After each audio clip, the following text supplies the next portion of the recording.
சொன்னவனை யானை முகற்றவனை முத்திநிலம் சொன்னவனை தூயவனை சிற்பரணி ஐங்கரணி செங்கடியில சேகரணி தற்பரணி நின்றால் சரணம். எல்லோருக்கும் வணக்கம். ஓகே, நம்மளோட வீட்லயும் சரி இல்லை நம்ம கோயில்லையும் சரி ஒரு ப்ரேயர்ஸ் ஆரம்பிக்கிற முன்னாடி நம்ம விநாயகரை தான் நம்ம வணங்கிட்டு நம்ம அடுத்த ப்ரேயர்ஸ் பண்ணுவோம். இது எதனாலனா விநாயகர் தான் அந்த ரிச்சுவலும் சரி அந்த நம்மளோட ப்ரேயர்ஸும் சரி கம்ப்ளீட்டாக செக்யூர் பண்ணுறதுக்கு அவர் பாதுகாப்பு கொடுப்பார், அவர் பிளெஸ்ஸிங் கொடுப்பார். ஸோ நம்ம வீட்டில் ப்ரேயர்ஸ் பண்ணாலும் சரி இல்லை கோயிலில் ப்ரேயர்ஸ் பண்ணாலும் சரி விநாயகரை தான் வணங்குவாங்க.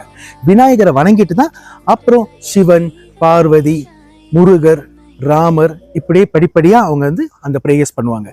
ஸோ உங்கள் வீட்டில் நீங்கள் ப்ரேயர்ஸ் பண்ணும்போதோ இல்லை நீங்கள் ரிச்சுவல் பண்ணும்போதோ மேக் ஷுவர் நீங்கள் விநாயகருக்கு அந்த ப்ரேயர்ஸ் பண்ணிட்டு அந்த படையல் அந்த ஆரதி எல்லாம் காட்டிட்டு தான் நீங்கள் அப்புறம் சிவன், பார்வதி, முருகர்னு படிப்படியாக நீங்கள் அந்த ப்ரேயர்ஸை கம்ப்ளீட் பண்ண முடியும். அதே மாதிரி இப்போ நீங்கள் வீட்டில் ஒரு ப்ரேயர்ஸ் இப்போ நீங்கள் வேண்டுறீங்க, நம்ம வேண்டின காரியங்கள் கரெக்டாக நடக்கணும்னா இல்லை அதே மாதிரி நம்ம தியானம் பண்ணுவோம். ஸோ நம்ம தியானம் பண்ணுற முன்னாடியும் தான் சொல்கிறேன், நம்ம வேண்டுறதும் சொல்கிறேன். விநாயகரை ப்ரேயர்ஸ் பண்ணி விநாயகருக்கு மந்திரம் படித்து வேண்டிட்டு தான் நம்ம அடுத்த ப்ரேயர்ஸ் நம்ம கண்டினியூ பண்ணணும். அப்போ தான் விநாயகர் அந்த ப்ரேயர்ஸ்க்கு ஃபுல்லாக பாதுகாப்பு கொடுத்து ப்ரொடெக்ஷன் கொடுத்து நம்மளுக்கு அந்த ப்ரேயர்ஸ் 108% பிளெஸ்ஸிங் நம்மளுக்கு கிடைக்கிறதுக்கு அவர் உறுதுணையாக நம்ம கூட இருப்பார்.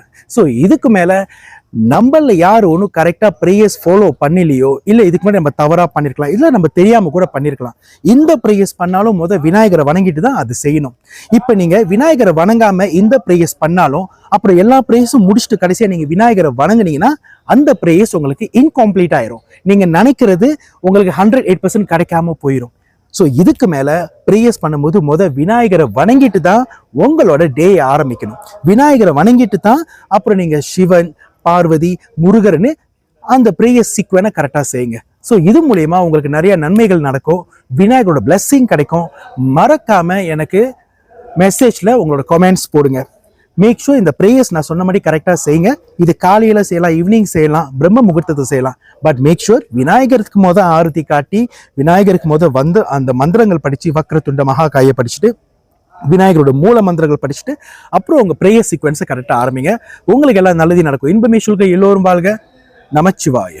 அசதோமாய சத்கமயா தமசோமா ஜோதிர்கமயா மிருத்யோமா அமிர்தம் கமயா ஓம் சாந்தி சாந்தி சாந்தி ஓம். அசதோமாய சத்கமயா தமசோமா ஜோதிர்கமயா மிருத்யோமா அமிர்தம் கமயா ஓம் சாந்தி சாந்தி சாந்தி ஓம். அசதோமாய சத்கமயா தமசோமா ஜோதிர்கமயா மிருத்யோமா அமிர்தம் கமயா ஓம் சாந்தி சாந்தி சாந்தி ஓம். வக்ரதுண்ட மகாகாய சூரிய கோட்டி சமப்பிரப நிர்விக்னம் குருமே தெய்வ சர்வகாரியேஷு சர்வதா. ஓம் காம் கணபதிய நமக. ஓம் கணபதிய நமக. ஓம் காம் கணபதிய நமக. ஓம் கணபதிய நமக. ஓம் காம் கணபதிய நமக. ஓம் கணபதிய நமக. ஓம் சௌபாகிய வர்தனாய நம. ஓம் சௌபாகிய வர்தனாய நம. ஓம் சௌபாகிய வர்தனாய நம. முன்னவனை யானை முகற்றவனை முத்திநிலம் சொன்னவனை தூயவனை சிற்பரணி ஐங்கரணி செங்கடியில் சேகரணி தற்பரணி நின்றால் சரணம். ஐந்து கரத்தனை யானை முகந்தனை நிந்தி நிலம்பிரை போடும் விகுற்றனை ஐந்து மகந்தனை ஞான குழந்தனை புந்தியில் வைத்தடி போட்டுகின்றேன். ஓம் காம் கணபதிய நமக. ஓம் கணபதிய நமக. ஓம் காம் கணபதிய நமக. ஓம் கணபதிய நமக. ஓம் காம் கணபதிய நமக. ஓம் கணபதிய நமக. ஓம் சௌபாகிய வர்தனாய நம. ஓம் சௌபாகிய வர்தனாய நம. ஓம் சௌபாகிய வர்தனாய நம.